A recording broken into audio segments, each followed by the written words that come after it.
Willie D Live. You were never bitter? Absolutely.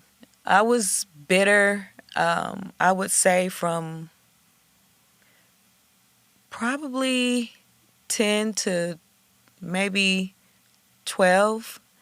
And my mom did such a good job. My mom was a hustler. Like, you couldn't tell us that we didn't have everything we needed. And definitely grew up, more on the poor side, not, you know, well off or wealthy like, my dad is. So, um, it bothered me that everybody had all the fancy things and our dad is a superstar, multi-millionaire, just absent.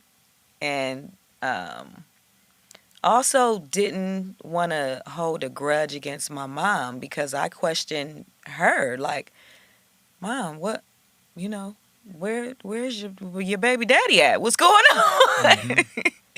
And but they have two kids, so to me it should be like, let me see where this man is so I can make sure my kids is good, but I understand they were dealing with whatever their relationship was going through. Because my mom was a firecracker once upon a time, and then she went a completely and total like religious route, so that kind of separated them. And for a while I feel like she was running from him in his attempts to try to find us. So yeah, it's a lot of backstory, and then you get two sides. You get your moms, you get your dads, and you try to, and it's just like, oh my God, I don't even know. Yeah. You wind up stuck in the middle, and you just have to come to terms with what the reality actually is, and just kind of live your life moving forward. So when he did present himself at the age of 13. I had let the bitterness go with my mom and him by then, and was just like, I'm a Cancer, so I'm very loving and nurturing, and I want everybody happy and to get along. And of course, that's not the reality all the time, but that's what I hope and pray for.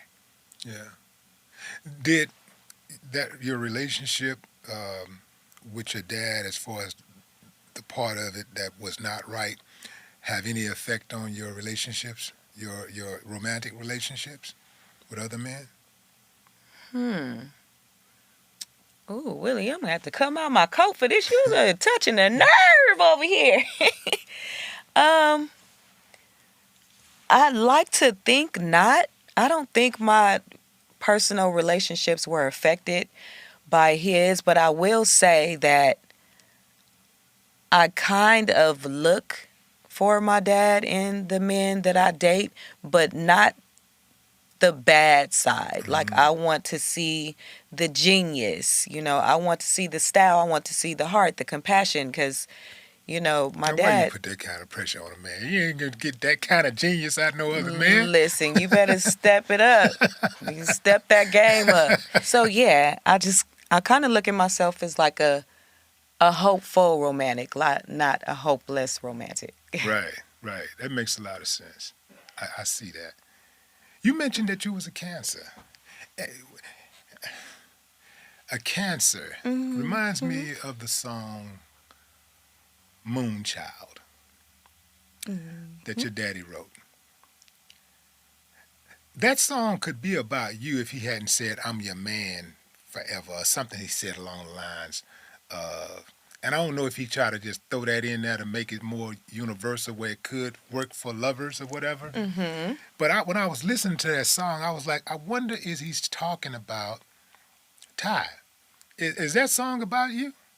So you picking that up is very perceptive. Um, my dad had all Cancer women around him. So Tanya, who is my youngest brother's mom, and then my dad's caretaker, Linda Hunt, who was with him for over 40 years, who actually found him when he passed away. The three of us are all Cancers. Mm. So when that song was created, we're all taking dibs, but I think Right. it was a combination of the three of us.